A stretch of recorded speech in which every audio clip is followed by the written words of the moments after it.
Hello. Hi, this is Mark Hoover calling from WEZX in Scranton, Pennsylvania. I'm looking for John Corabi, please. You found him. John, I have my partner, my interview partner, on hold here. You there? Yes. All right. I think we have all three of us on the You phone did right it. now. Yeah, I did it. So Ryan, you missed it. John Corabi's playback song, "When You Call Him," is Creedence Clearwater Revival. Have you ever seen the rain? Yeah, it's funny. I got that caller tunes thing on. I'm on T-Mobile, and I went through the list of songs, and I love Creedence back in the day. It just reminded me of being a kid again and cutting school and going and playing pinball and listening to a old school jukebox. So I added it onto my thing so nobody has to hear that annoying ringing. You know what I mean? So I enjoyed it. I'm a big Fogerty fan. how are you guys up in Scranton? John, as of right now, we're still dry, but come Wednesday, I think we're going to get pounded with rain up here from Hurricane Ida. Yeah, I'm in Nashville. So, but it's funny, man. When I was a teenager, my kind of some relatives on my mother's side were born and raised up in that area. So I used to come up there all the time, go to Harvey's Lake, and hang out down by another lake called Lily Lake near Nanacoke. Okay. And, yeah, we were all over the place. And I just finished writing a book, and I was talking about a concert. They did some sort of a concert at Pocono Downs years ago in the 70s. And it was like Ted Nugent, Humble Pie, AC/DC, Frank Marino, Mahogany Rush. And we went to go see that show and couldn't get in, but I sat up on a hilltop and watched over the racetrack from like 20 miles away. It was awesome. I have some really fond memories of hanging out in Scranton. Well, that's not where you originally from, John. Originally Philadelphia, but like I Okay. said, every summer, my aunts and uncles, they would rent a cabin at this place called Lily Lake, which is somewhere in between like Nanacoke, Six Chinny area. And they owned I'm talking, in the 40s or 50s, they owned some sort of a food stand. And my grandmother, her father, used to own Harvey's Lake. And somehow they lost it. There was a lawsuit. And so we used to go up to Harvey's Lake to the old, there used to be an amusement park there. And Oh, yeah. And then my uncles obviously did the hunting thing. So in the winter we'd go up and, all that other kind of stuff. But it was awesome up there. I had some great times. Well, John, the reason we're talking to you today is because early this morning, way past my bedtime, you dropped a brand new song. Yep, I'm doing, I've done a couple of solo records. I did an acoustic album, a live album, and now it's like brand new music, full band, electric. And obviously, things are a bit different than when I started in the music industry. Like this whole new digital releasing thing is new. So I'm going to eventually release a record, but I'm just doing one song with a video, put it out, let it sit for like a month or two, and then put another song out. Once I get like 3-4 songs, I'll do vinyl and CDs, and like all those mom and pop stores and the places like Sam Goody's and Tower Records and all those, they're all gone. So it's the digital age now. So I'm just trying it this way. I'm trying to figure out where I belong in this thing. And as you know, it's no secret. Most of your radio stations, not all of them, but most of them, a guy like me is never gonna get on radio. So it's just a different way of doing things. Grow up and adapt. So that's what we're doing. Nice, John. That's great. I love the new song, by the way. It almost has like a Beatles Queen type feel, 70s vibe to it. Was there like an inspiration or someone behind this So Beautiful song?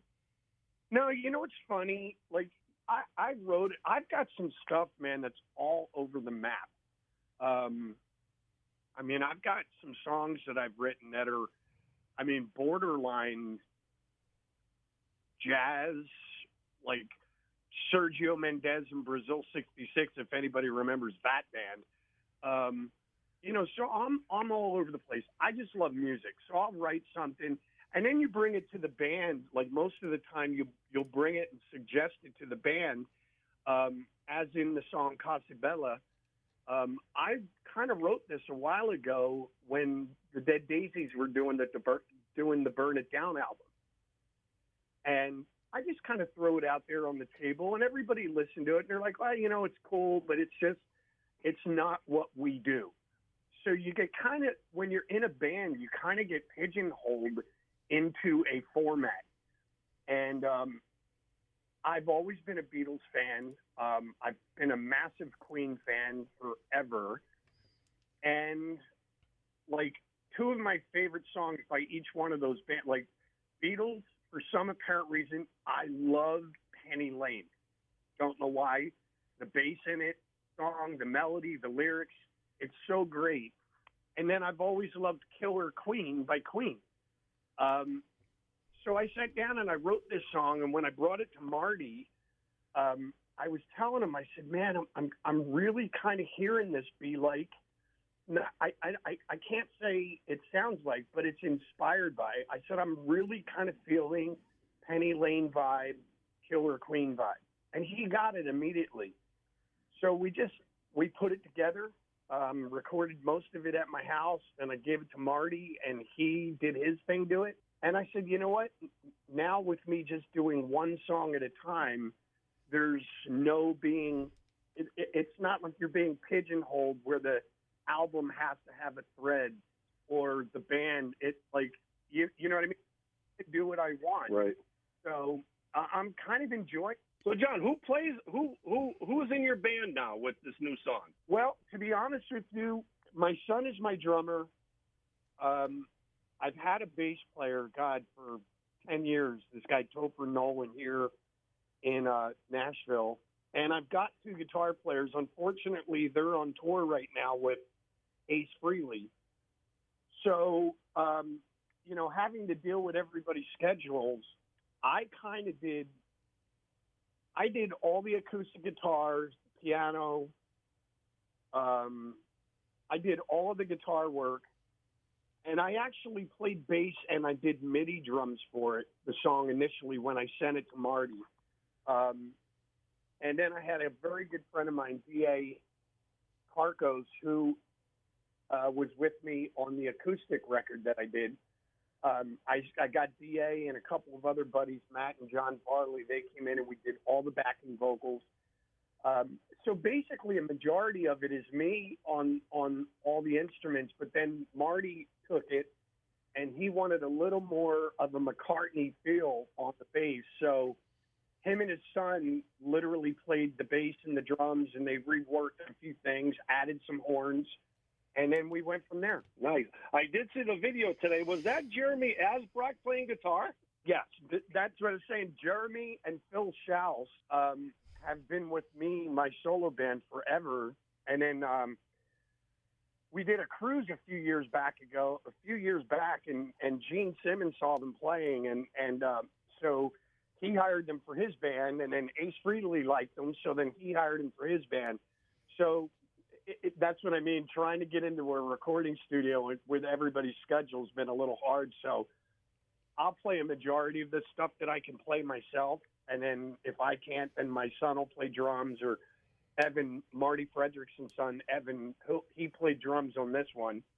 So it's just, piecing it together and just knocking it out and putting all these tunes out. So it's been fun, though, man. It's cool. I was actually somewhat productive during the COVID thing. I wrote a book, and I did the music. I'm writing music and recording it all. So it is what it is. So, John, when's this book coming out? Already signed a publishing deal. The book is called Horseshoes and Hand Grenade. Comes out on Rare Bird I guess Rare Bird Books. And it's going to be early next year. The editing, everything is done. Now we're just kind of going through our archives and trying to find like cool photos and different things like that and get the cover together. But they should start printing any day now. So this is going to be from childhood all the way through your years with Scream and Motley Crue and to present? Yeah, basically to right up until, what I had for dinner last night. So it's, it's not a tell-all book. It's really, honestly, like horseshoes and hand grenades. It's an old phrase. You guys can look it up, but my whole career has just been about,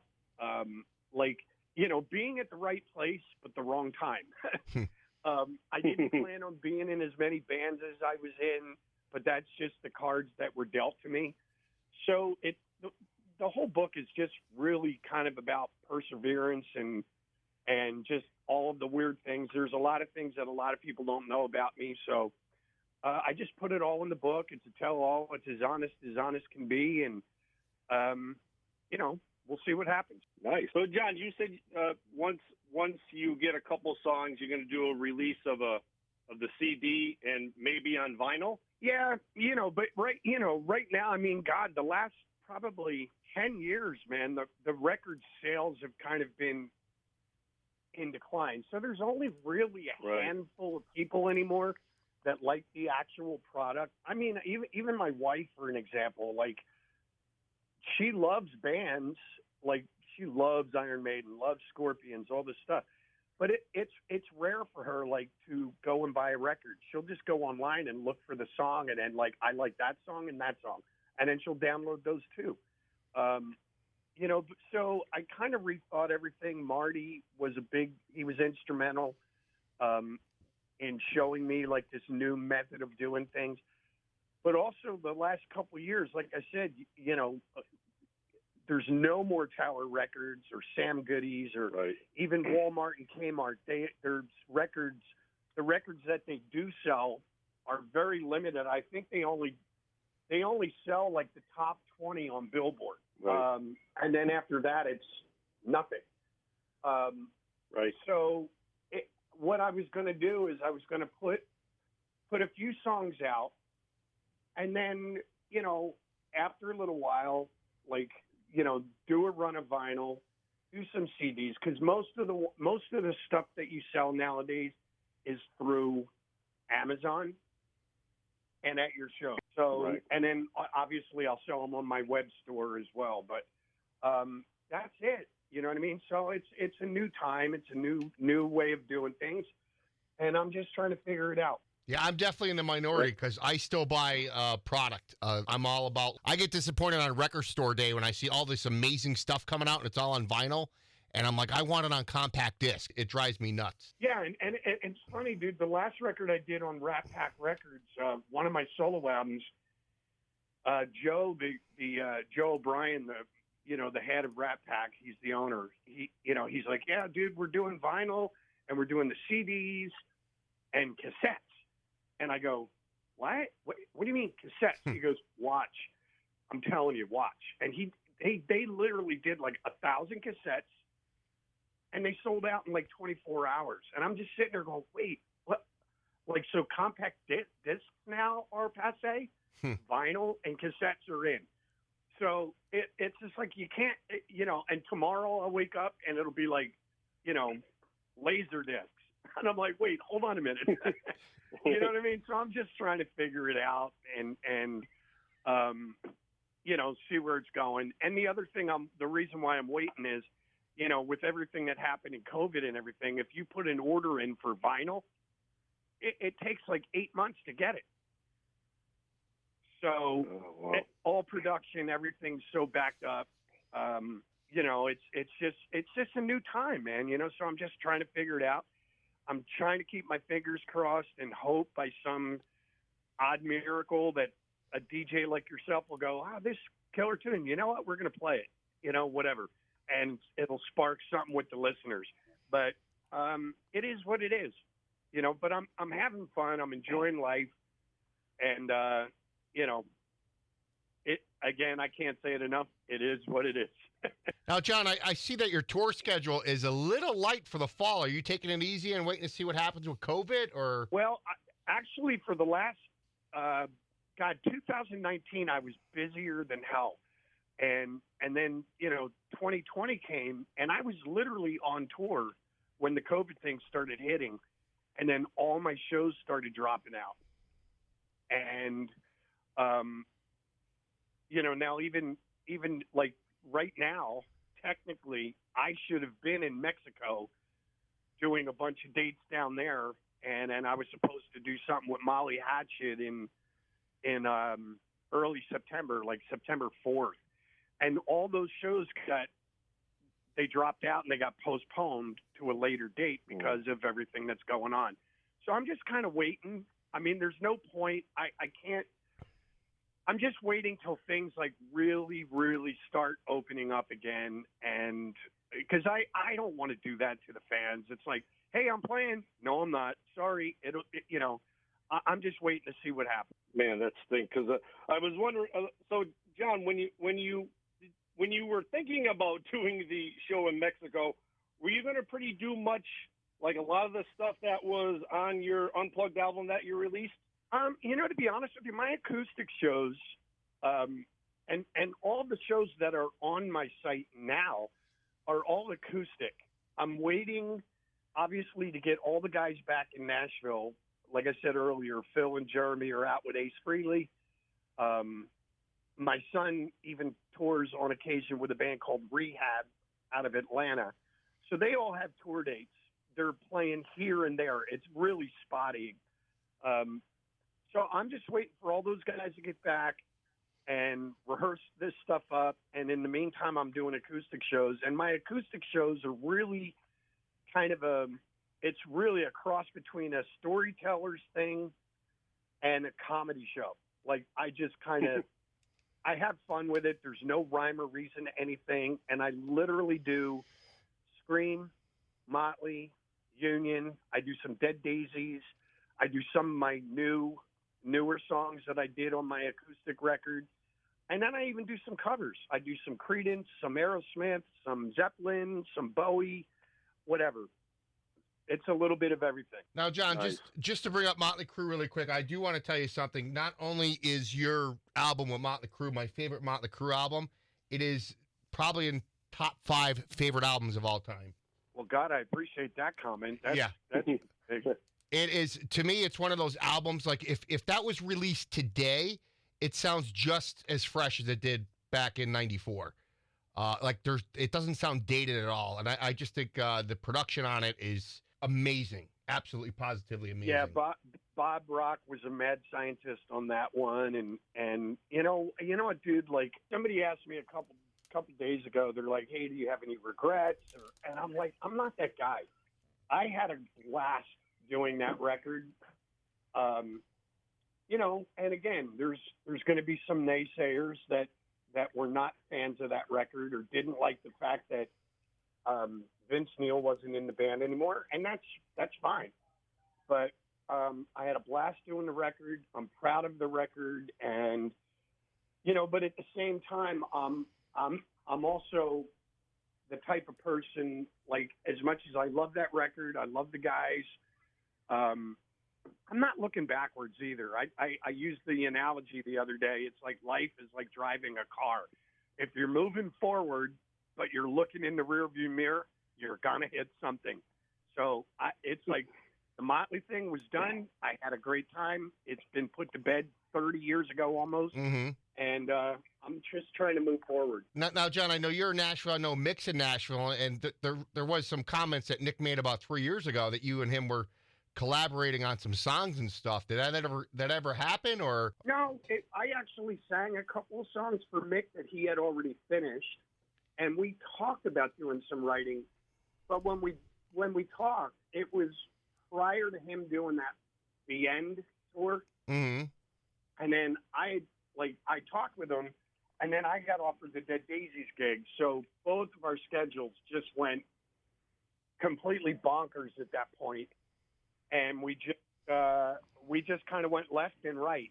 But I did do 2 songs with him. Now, a lot of people ask me if those songs are going to be released, and I have no idea. Again, it's a Mick Mars solo record. Mm-hmm. I really have nothing to do with it. I just sang the songs, and I wrote some lyrics for one of them, changed some lyrics, and you know, but I just did them and that was that. You know what I mean? So I'm as excited to hear Mick's solo record as you guys are. Now, John, my buddy Steve wanted me to ask you this question. You have the nickname the Mayor on the Monsters of Rock cruise. That's for you, and where did that nickname come about? You know, to be honest with you, it really kind of came from a lot of the fans. You know, my wife and I go on the cruise. We've been on it almost, God, every year but 2 years. Like there was 2 years I was actually touring with the Daisies or doing a record with the Daisies, and I couldn't go. But the fans gave it to me because my wife and I would get on the boat and throw our luggage in our room, and then we would immediately go to the bar, top deck, and just hang out. And I don't mean this, I mean this in no disrespect to any of the other artists, but a lot of those guys tend to get on the boat and then just stay in their cabins. Like they stay away from everybody. And right. I was kind of looking at it as like a little mini vacation, you know, like, yeah, I had a couple sets to do on the thing, but my wife and I normally have a blast and we just hang out with the fans. We go swimming in the pool with the fans, at the bar with the fans. I'm drinking with the fans till 2 or 3 or 4 o'clock in the morning. So I think it was just because I was accessible and I was always on the cruise. They started calling me the Mayor. Well, I know that firsthand because we actually met one time at M3, and you were very humble, and we got a picture, and you were like nice as pie, like I was like your buddy for like years. So, you know, I have to thank you for that. Well, that was a weird. I have to admit, I've met a few people that said they met me there, and some were like, "Oh, you were really cool," and then there was others that were like, "Man, you were really kind of standoffish." But that was a weird festival. I've only done it once, and right. It was oddly enough, it was my birthday, but that year, I think it was 2014. I played. It was my birthday. I played really early in the morning. But my father had just passed away like 2 days prior to that in Philadelphia. And I was just kind of a little off, you know what I mean? But I had a great time doing that thing. I wish I could do it more often. So we'll see. Hopefully in the future, once I get the full band thing together, I can get back up there and play it again. I would love that. Well, again, John, your new song dropped today. I'd assume you have links at johncorabi.com and how to get the new song. And Yep, it's all there. You know, and again, it's at all the digital, you know, Amazon Music, YouTube Music, iTunes, Apple Tunes. Like it's wherever digital downloads are available, you'll find it. So. Definitely a cool song, and I'd advise everybody to check it out. Ryan, you got one more for John or what? No, I just want to say thank you. And honestly, you know, to almost kind of piggyback off of Hoover, us here at the podcast, we are the guys who like the vinyl. And we actually, all three of us, last year ordered the Scream, Let It Scream off a website. I think the guy was right out of Nashville. And he'd only made like so many copies, and we got them. Yeah, Lindsley Records, and that's it. He actually just called me. This is what I was talking about too. Like right after that happened, everybody saw the success in it, so he went and he talked to me about a picture disc. And I think they're doing another run of the record. They're doing a picture disc and another run. But I think the next one's going to be like a double album because there was so much information to put on vinyl. So they decided to do a double record, 3 songs aside kind of a deal. So that'll be coming later in the year or early next year. But again, he started talking to me right when he made that announcement, and it's taking that long to do the vinyl. For that thing, it takes almost a year to get the vinyl. Wow. So I'm eventually going to do vinyl for all my new stuff that you're hearing now, the new songs, and But it just takes a while, so I'm just waiting. You know what I mean? Sure. And maybe Totally understand. you never know. The album, I might call the album "A Has Been" is better than it never was.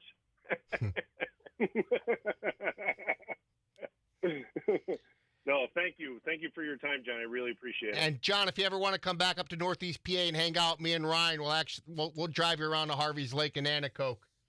I would love that, guys. I would absolutely it's funny. I'm getting to the age now where I start reminiscing about things I did in my childhood and the places that I used to go to. And as much as back when I was a kid, I'm like, I got to get out of Pennsylvania, man. I got to go to L.A.